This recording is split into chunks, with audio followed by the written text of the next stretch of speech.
Share the adventures of our early pioneers as we explore the development of the Pacific Northwest and beyond. With your host, Mike Roberts, and historian Bill Barlee.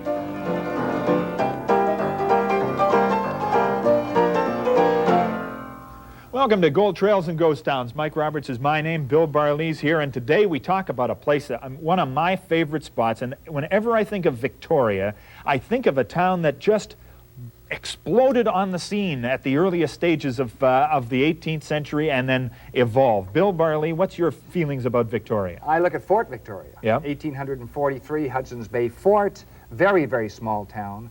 And then by 1858, it really hits the map. It becomes the center of commerce on the North Pacific coast in the Canadian side, which is really the colonies of Vancouver Island and British Columbia. Now, when we think of great seaports on the West Coast or great cities of the evolving North America, is it typical of those? Well, when you look at the great cities of Western North America in the 1850s, there were two great ports, San Francisco and Victoria. Yeah. And did it evolve the way these other cities did? Quite similar, Mike. Yeah. But with some local influences, obviously. Yeah. But it didn't have any particular disasters. It wasn't struck by fire, for example. I'm amazed at that. San Francisco, the fire of what, 1906, razed San Francisco, literally did it under. You can look at all the other towns, the great explosions that occurred in the shafts in Nanaimo, the Fernie fire, and you go on, calamity after calamity. Victoria, with one exception, didn't suffer a great, what we would call a calamity. Okay. Take a look at Victoria when we come back, some of the people, some of the great photographs, and some of the stories right after these words.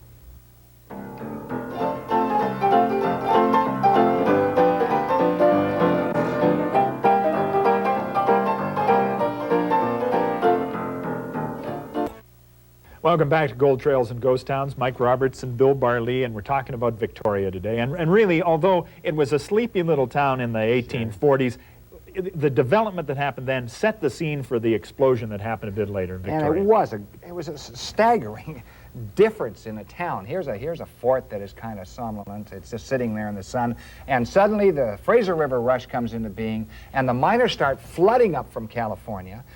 Victoria, which has a population of several hundred, it doubles its population when one ship lands. When the next ship, it almost doubles again. Within several weeks, it's quadrupled its population. And these are the prospectors that are just hurtling into town to try and find something that they can buy that will supply them as they head up the Fraser. These are the guys heading up the Fraser, and eventually, of course, they go into the Caribou, and then the Caribou Gold Kings are created. Yeah. Guys like Caribou Cameron and Billy Cunningham. Now, Billy Cunningham, Mike, he came down to Victoria. He was making, Mike, $2,000 a day then. That's equivalent to $60,000 a working day today, and he was doing that 6 or 7 days a week. And he that was his share. it. He was getting gold like this and much heavier, and he'd come down to Victoria. He had a poke full of gold weighing 8 or 10 pounds, and he'd take the nuggets out and throw them against the plate glass window or plate glass mirrors and break the mirrors. Didn't bother. He said, "Take it out of my poke." And you can bet the owner took more than the mirror was worth. And this gold, this would be dust to him. I mean, this wouldn't do a darn thing. Sure. So, I mean, contemplate that. And when you say he's making $2,000 a day, it's $2,000 in gold nuggets he's taking out every single day. Yeah, most of it's, of course. How often would he get to Victoria? I mean, I guess the glass manufacturers loved him. Every winter. And Every winter he'd come down. blow his poke. Hundreds and hundreds and hundreds of pounds he would blow it. And Victoria in those early years, in the late 1850s and the early 1860s, was really a Wild West town. This was an amazing town. You had riots in the theater. In the theater? Yes. Why would you riot in a theater? Well, there was a difference between some of the American miners and the police force at the time. Yeah. Okay, and the police force was essentially a black police force, and some of the Americans didn't appreciate it. And of course, Douglas saw fit that he felt the police force was his police force, and there was a considerable difference of opinion. And you had muggings on the main streets. You had a number of killings. You had express companies like Adams and Wells Fargo, which were bitter rivals, not bitter rivals, but definite rivals in California, and they would have races down Main Street to see who could deliver the express first. Where would they come from? They come up from Nanaimo, or they would come up from the ships. From the ships down into the harbor. right into Victoria itself. And there'd be bets down, I would bet, and the hooting and hollering. Oh yeah, it was a very wild and woolly town. And it attracted all sorts. It attracted tramp miners, it attracted tin horn gamblers, it attracted businessmen. And by the 1860s, when the caribou rush kind of went over the top, in about the mid-1860s, Victoria starts to get a little more sedate, but they still had some very interesting characters. Judge Matthew Bailey Begbie is there. Sure. This is the seat of government, so sure. all of these people, that would be home port for them. So-called hanging judge. He sends out circuit judges like Peter O'Reilly and William George Cox and a number of other circuit judges who go through the interior. You had Governor James Douglas, who was really a giant of a man in his day. There's no doubt about that. You had a number of other individuals. All the gold commissioners, this is where they had to come from, and they had to travel through all of this area in order to keep track of the money. And as the years go on, you start getting some real entrepreneurs. Robert Dunsmuir, he makes his money in Nanaimo and the Upper Island, but when he retires to Dunsmuir Victoria. Castle, in Sure, Dunsmuir sure, Castle in sure, Victoria. yeah. Now, this is the other side that fascinates Craig me. I mean, Garrett, I can see that guys who had nothing would come and be prospectors, but the people who came to set up the businesses, the suppliers, these guys. Where would they come from? From England to the States to North, or where would they come from? Well, and why would they leave security for the unknown? Really, the first individuals who came into Victoria, most of them were from San Francisco and the environs of San Francisco. They came from the state of California. Then a few came from Washington Territory, because that's what it was at that particular time. And then some later on, when the rush became well known all around the world because of dispatches in the various London papers, they started coming from England and coming from across Canada itself. And these guys, I mean, there was nothing here. They had to build sawmills to put the wood into place, to build the place. They had to build brickyards. They had to build, and it must have just been a turmoil. Well, there were some great companies in Victoria at that time. The famous Quang Li, whom we mentioned before in other programs, the Chinese merchant prince, you called him, yeah. Prince, indeed. He was opposed to the Hudson's Bay Company, and it was just about a saw-off, by the way. And you had a lot of individuals who were a little bit beyond the law. So you had, you had to strike various committees and bring in various police. I don't know what that badge says, A special Victoria police. So this would the guy would get this if there was a sort of an influx of miners. They'd get some special police in. If there was a potential riot, they would pin a badge on the special police, and they'd come into Victoria itself. Now, Canada was a less violent place than the United States, but still, with all of what you're telling me, the police definitely had a task at hand trying to deal with all this. Had their hands full, no doubt about it, Mike, that the police had their hands full in Victoria.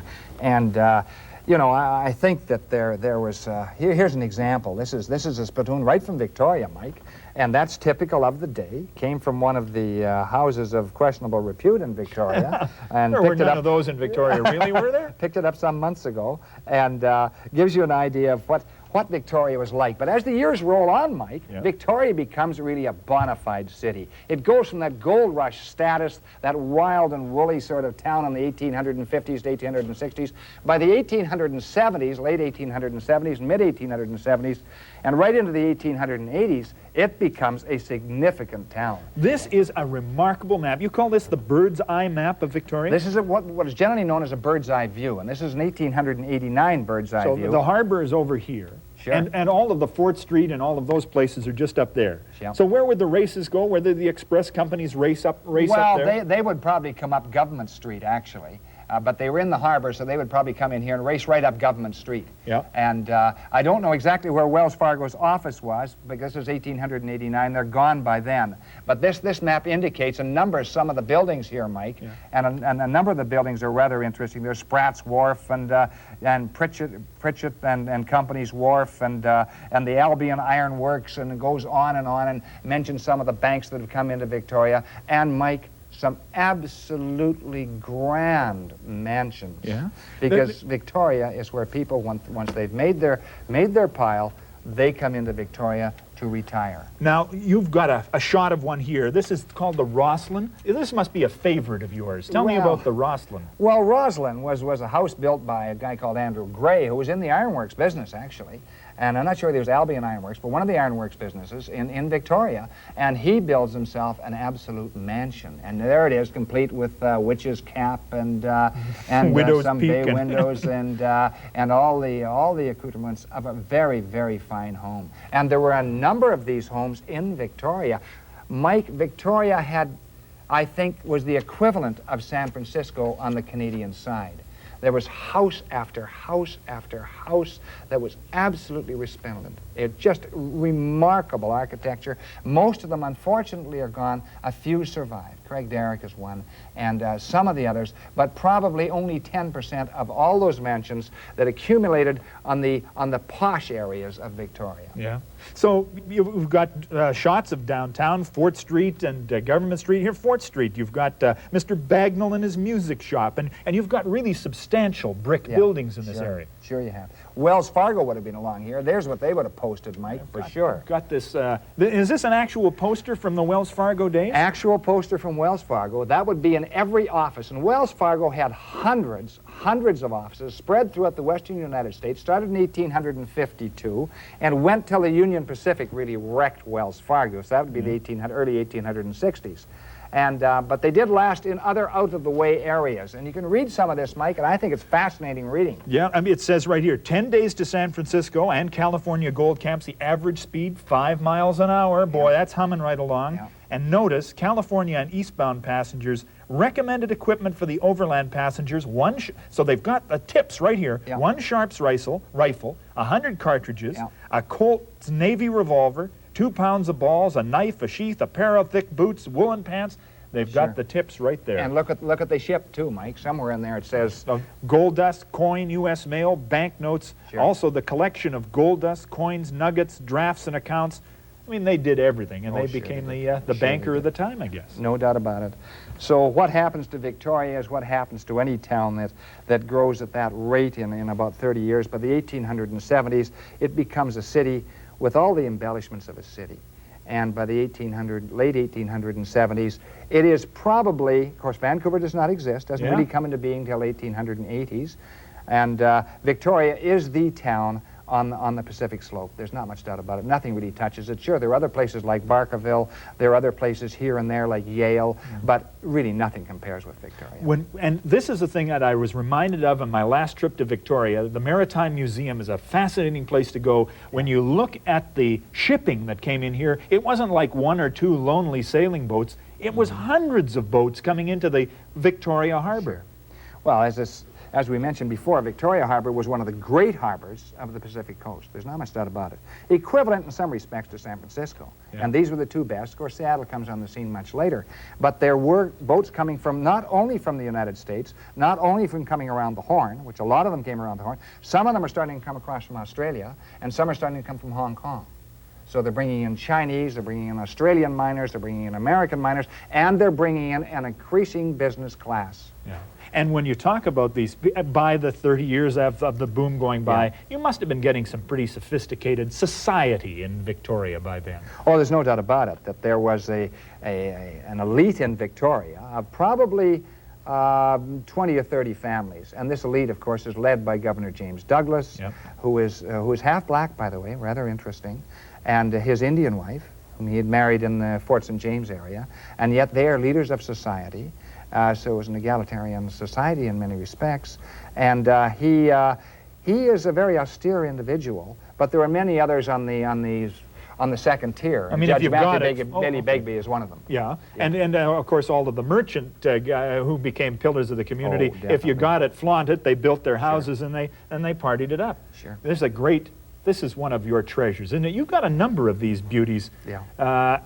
Gold nugget chain. This one's only about 3 feet long. How Yeah. many ounces of gold in this? But just about 2 ounces.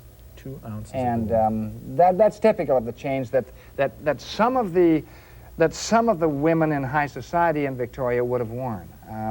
Also, some of the women in other parts of society would have worn the same thing, which is rather interesting. But gold really knows no barriers in that respect.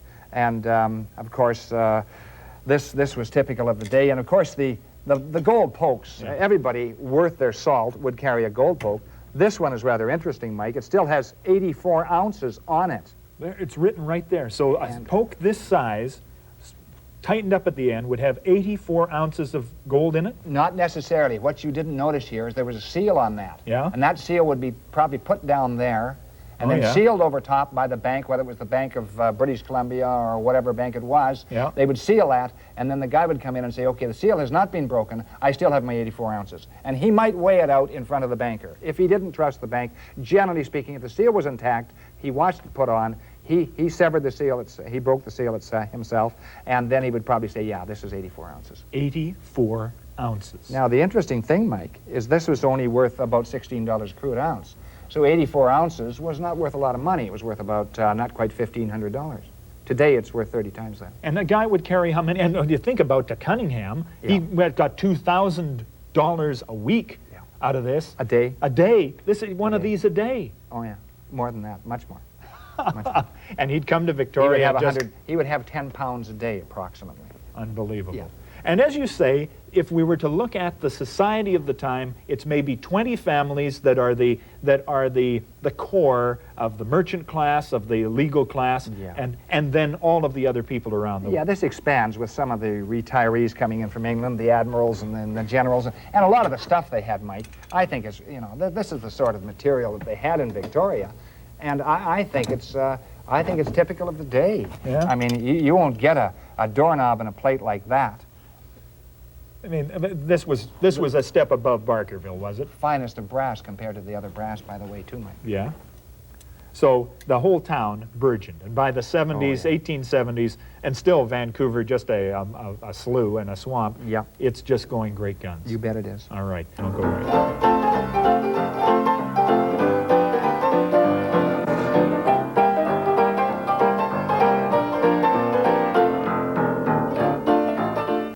Welcome back to Gold Trails and Ghost Towns. We're talking about Victoria and the situation that just sort of precedes the tragedy we're going to allude to. What's happening in British Columbia 1875?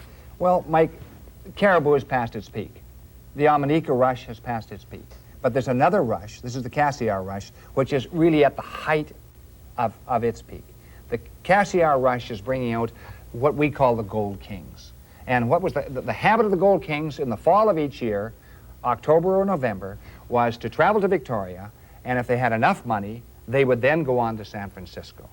And they'd come out of the gold fields of the Cassiar district with, what did you need in order to really fly the flag, show what a gold king you were? If a guy could afford to go to Victoria, he'd probably have 5 or 10 pounds. If he could afford to go to San Francisco, he would have 20 pounds, 25 pounds, maybe as much as 50 pounds of gold nuggets. And he'd be carrying it in pokes like we showed you earlier, those leather bags. Didn't trust the express company. So the date is very important, November the 5th, 1875. Another calm day in Victoria. Victoria's great, calm seas. A lot of the individuals had traveled down from the Cassiar, so the Argonauts are in Victoria. They're waiting for the next ship to go to San Francisco. And the next ship happens to be the SS Pacific. Now, the SS Pacific has an interesting background. It had been in the Fraser River Rush. It was a side-wheeler. It had been retired in 1872, but because of the Cassiar Rush, Mike, pressed back into service 1874. It was not seaworthy. It was a rotten hulk. And the guy in charge of it, Jefferson D. Howell, and Jefferson Davis Howell, actually, a brother-in-law to Jefferson Davis, the president of the Confederacy. And so a lot of people from Victoria board, Garish of Garish and Green, who was one of Wells Fargo's agents, Moody of Moodyville, and Parsons of Fraser River fame, and a lot of the social elite, they board the ship with tickets. A lot of the Argonauts don't even bother. They go on with gold dust. They buy their way on this boat. There's a crew of about 48, Mike, and there's a passenger list. We know the passenger list was not complete. Well over 200 people. The decks of this ship were black with people. So it goes out of Victoria Harbor on a calm day. Now, in that area, it's an area it's the graveyard of the North Atlantic in many respects, but this was a perfect day. Or North Pacific, excuse me. But this was a perfect day. And so they without any incident at all, they travel out of Victoria Harbor and they go up Juan de Fuca Strait and they start rounding Cape Flattery. Now, Cape Flattery can be very tough. It wasn't.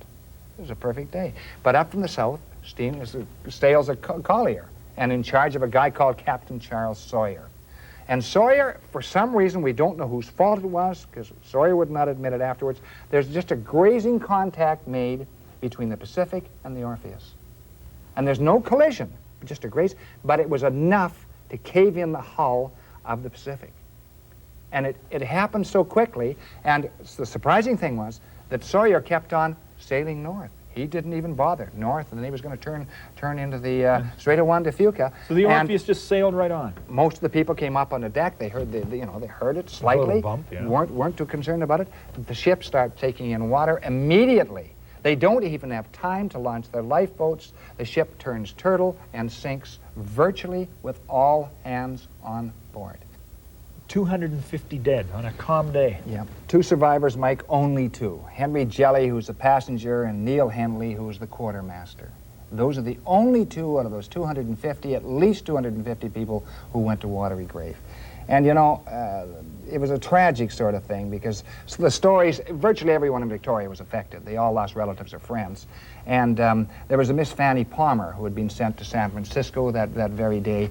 Within some hours later, her body is washed up within yards of her family's home, the Digby Palmers. Oh, so eerie. Really quite tragic. And I estimated. What happened to the guy Orpheus, the captain of the Orpheus is Sawyer? Because I mean, this is against the law of the sea to leave a boat that you've just clipped. Well, it's strange. It's one of the twists in this tale. He continues on towards Nanaimo, and his boat wrecks off Point Beale about just a few hours later and sinks. And Sawyer survives? Does Sawyer tell any survives, story? yeah, but they're not very happy with Sawyer, and he tries to say he didn't see it and so on, and everyone knows he did. Yeah. So Victoria is obviously, everybody's wearing black in Victoria. Yeah. But the story as we look back on this tragedy is that there is a treasure at the bottom. You've got a map here. Now this map is done known wrecks since 1800. A guy by the name of Carson did this map. And now maybe we could just sort of chart the route that this took. So there's the title of it, and there's we are at Victoria Harbor. So the Pacific leaves here and steams out Juan de Fuca, rounds Cape Flattery, and that's where it's clipped by the Orpheus. That's right, but they think it's lying, the remains of this wreck are lying at about 12 fathoms, which is about 70 feet, Mike, and worth $100,000 at the time. Multiply that by at least 30, about a $3 million treasure. I think that this treasure, which would be gold rings and diamond rings and gold coins and placer gold and everything else, is one of the great sunken treasures, probably the greatest sunken treasure on the Pacific Northwest coast. And that's saying something because that map we looked at, I think there are, 200 wrecks on this piece, and that doesn't count all of the wrecks. That's right. And there are at least 500 in this general area. And several hundred are on this particular map, Mike. Gives you an idea of how dangerous that area is, because there were fogs, there were high seas. It was very, very tough sailing ground. And that's what makes this tragedy even more unbelievable, because it happened in a clear day, and there was every chance of saving everybody. Why did Sawyer do it? Any concept? Any? No, the reporters reported it in the paper, but there was no explanation from Sawyer. Great story out of Victoria and a shipwreck, and that's Gold Trails for today. See you next time.